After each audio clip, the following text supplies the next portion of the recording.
So good morning. As I just mentioned, I have had computer glitches this morning at 5 o'clock this morning, the computer crashing twice, and oh my goodness me, it always works out. And so if there's something goes off, stay there. I'll quickly switch over to my phone. We will get this happening, definitely, just to make sure I support you guys. So today's masterclass actually aligns with the computer glitching because it's about my desires are sacred. One of my desires is to make sure that you guys have masterclass every Monday that I've done since November 2018, every week. Make sure it's up and running and amazing for you guys. So that's my desire. And it's sacred. So, of course, it always works out. So, what is the meaning of that? My desires are sacred. Quite often we're told as children, yeah, no, it doesn't matter what you want, doesn't matter. And so we learn to do that as an adult as well. Well, I have something here that I looked up on my phone. So I'm going to read you the meaning of desire. Desire refers to a strong feeling, longing, or craving to have, do, or achieve. And I thought, oh my gosh, it is. It's like, then I talk about, my heart's desires.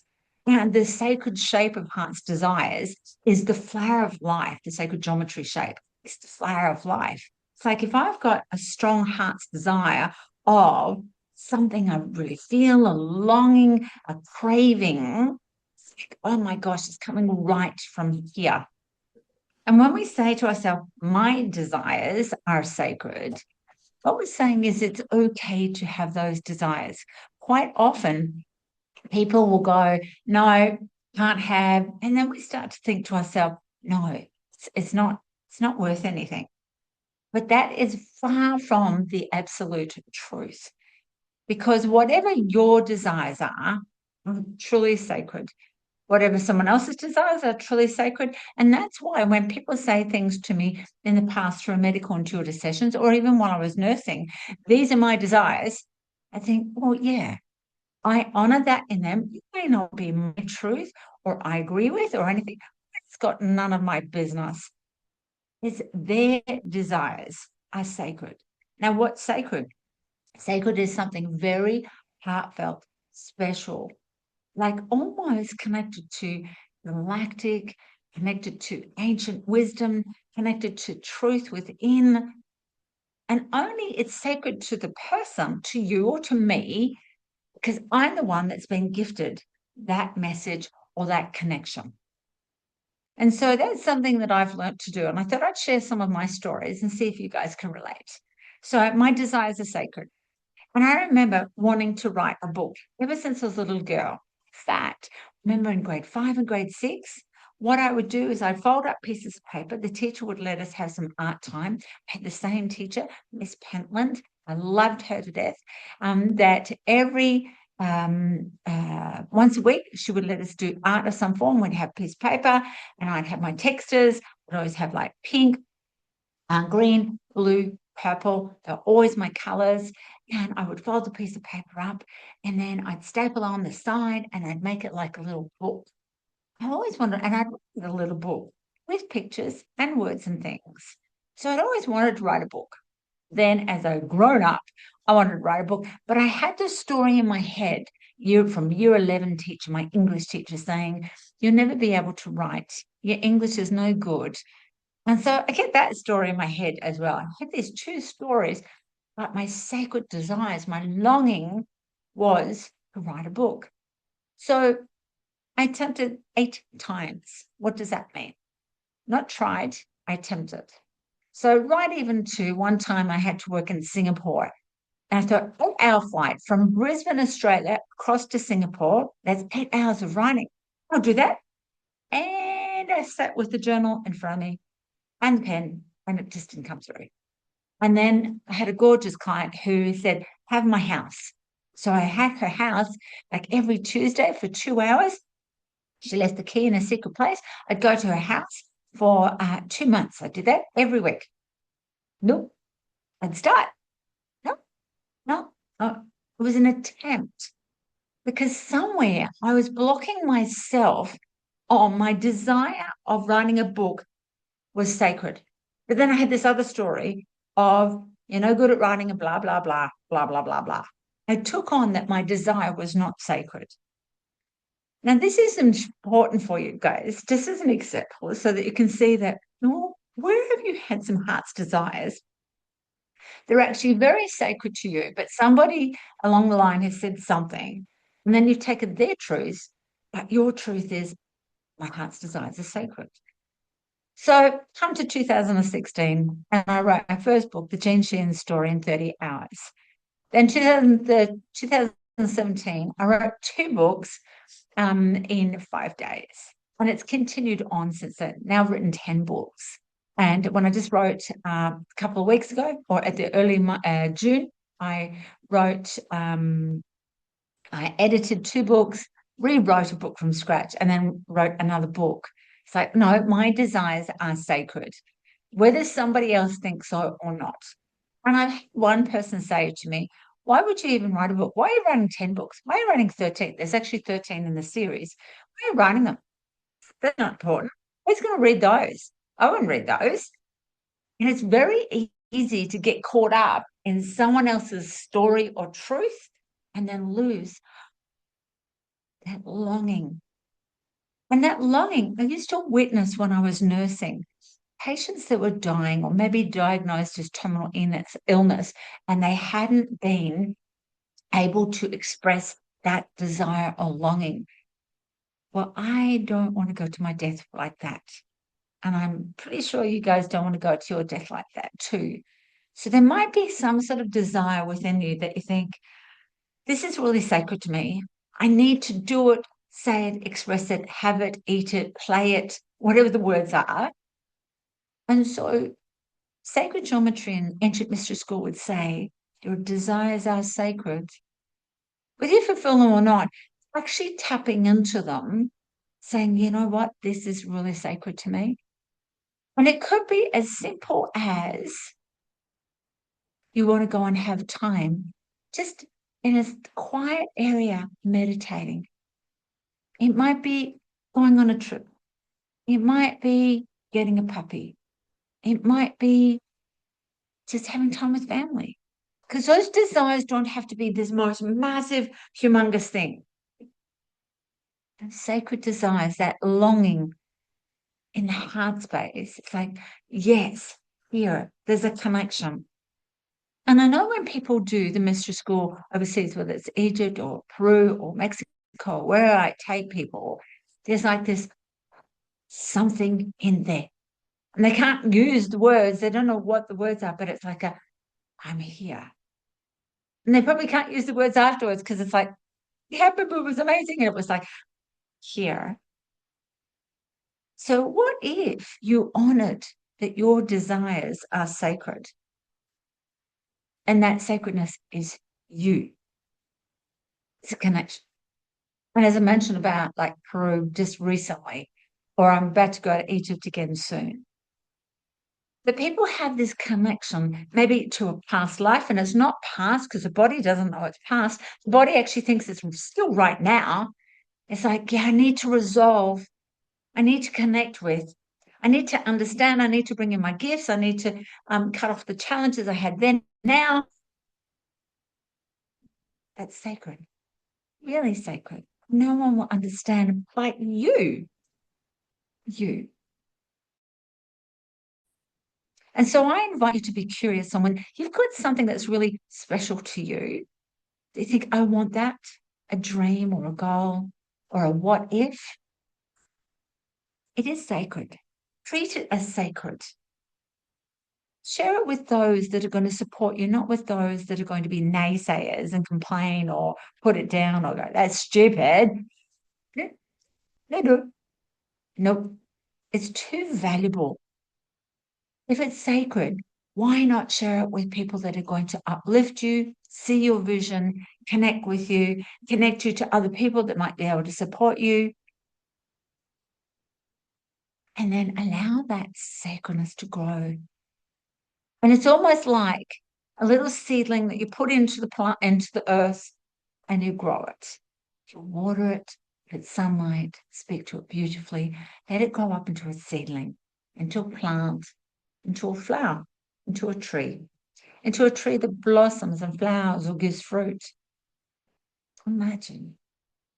So when you say my desires are sacred, you're actually setting the most profound boundary and standard, which is held in the organ of the heart, to go, actually, it's mine. Now, this comes down to anything in your life. And I've got a client at the moment who is doing some mentoring, and she is selling her house. And the real estate agent came along and said, oh, no, you've got to change all this up. This is not good. But the client in selling her house was saying, but this is my sacred desires. I've got to sell a house the way I express it. Some people come in, say, nope. Some people go, oh, that's interesting. Some people will come in and go, I like that. I want that. That was a sacred desire for this client. And the house didn't sell, but not with that real estate agent. She actually had to swap with another real estate agent that saw her sacred desires were this. And as she saw them with this, it was a perfect alignment, sacred geometry, and the house sold easily. And so where can you relate this to your life at the moment, whether it's professional or personal?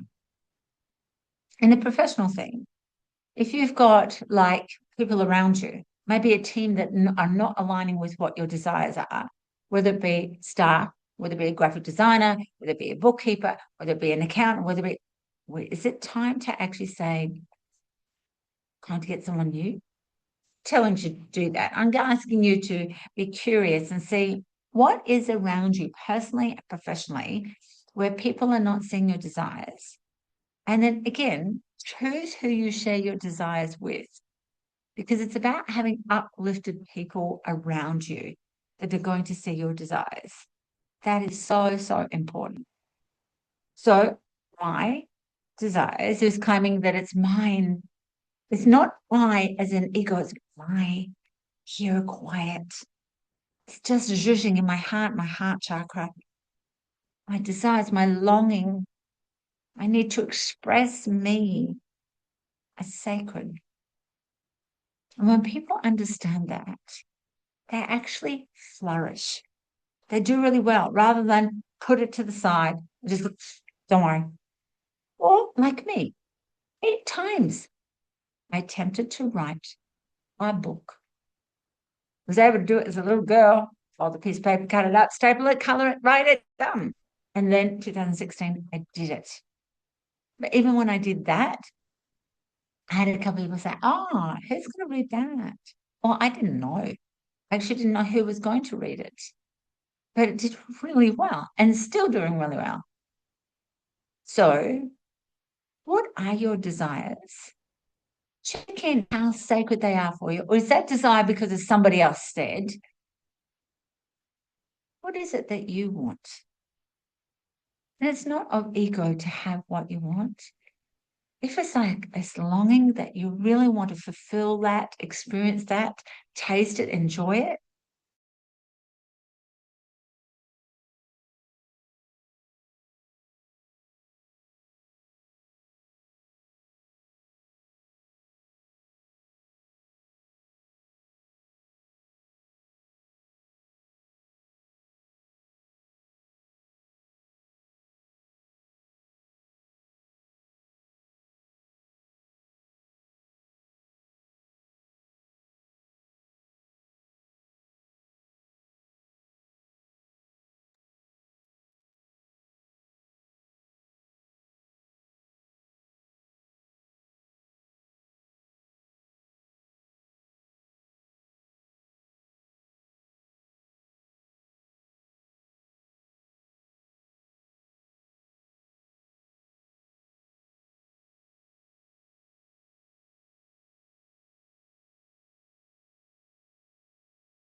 Thank you, guys. As we said, the computer's not playing up very well. So thank you. My desire right now is get this computer sorted.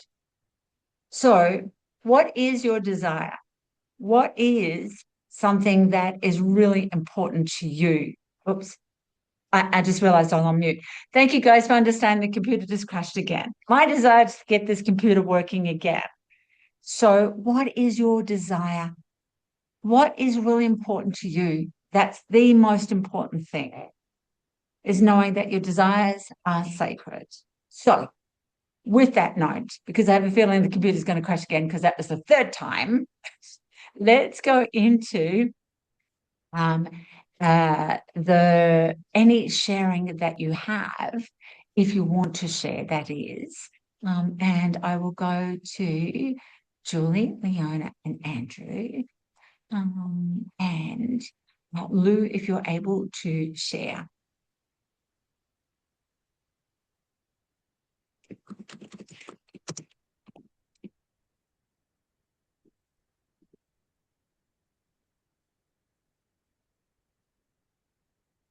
Can you unmute yourself, lovelies?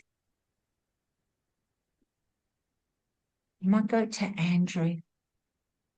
Good morning. Can you hear me? Yes, I can, darling. Okay. I think what I felt when you said that, like by putting the word sacred amongst my desires and by calling them sacred, then it gives them like a depth of honoring, and that it's worthy of me honoring and the actions that I choose to take to honor. It's like, come on, this is you. Like, this is you. Why wouldn't you treat it sacredly and give it time, give it a relationship, and and make it come true. Yeah, yeah, beautiful, beautiful, So beautiful. the sacredness, really, that word sacred just really felt special to me today. To call my desires sacred. So thank you. Amazing. Thank you, Dylan. Thank you. Let's go to Leona. Hello, everybody. Weird morning, but anyway, I'm actually reading your book again, Jean. Your first one. Oh, I'm reading it at the moment. there you go. There you go.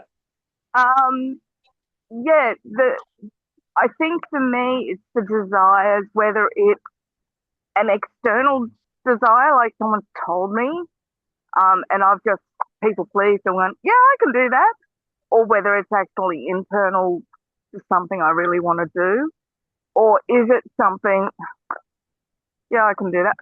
It's something I can do. So do I want to do it? Um, so yeah, just trying to figure out what is my desires compared to anything else. Yeah, beautiful, beautiful, beautiful. I love it, love it, love it. That's why I love everybody sharing. And gorgeous Lou said that my story was relatable to selling houses, uh, and that you need to remove your personality furniture, which again, why do we have to do that when we're expressing who we are? So, as I mentioned, this week's remembering lesson, etc., is my desires are sacred. That's it. It's my desires are sacred. And when we know that, whether it be weight loss, get a haircut, get a puppy, eat a mango, no matter what it is in life, it's okay to claim that your desires are sacred and to express all of you. And guys, I'm very wary that the computer's going to crash again. So thank you so, so, so much for everything that you've shared. And Julie's got, yes, what Andrew said. Thank you for the resonance, remembering that this is sacred work and joy. You guys are amazing. I'm going to end it because I have a feeling the computer's going to crash again because it's done it 3 times. And I want to make sure that I've got this wholly for you. So my desire, sacred desire, is get this computer up and running perfectly for you guys. Have the best of the week. And thank you for all of your sharing. You're amazing. Bye, guys.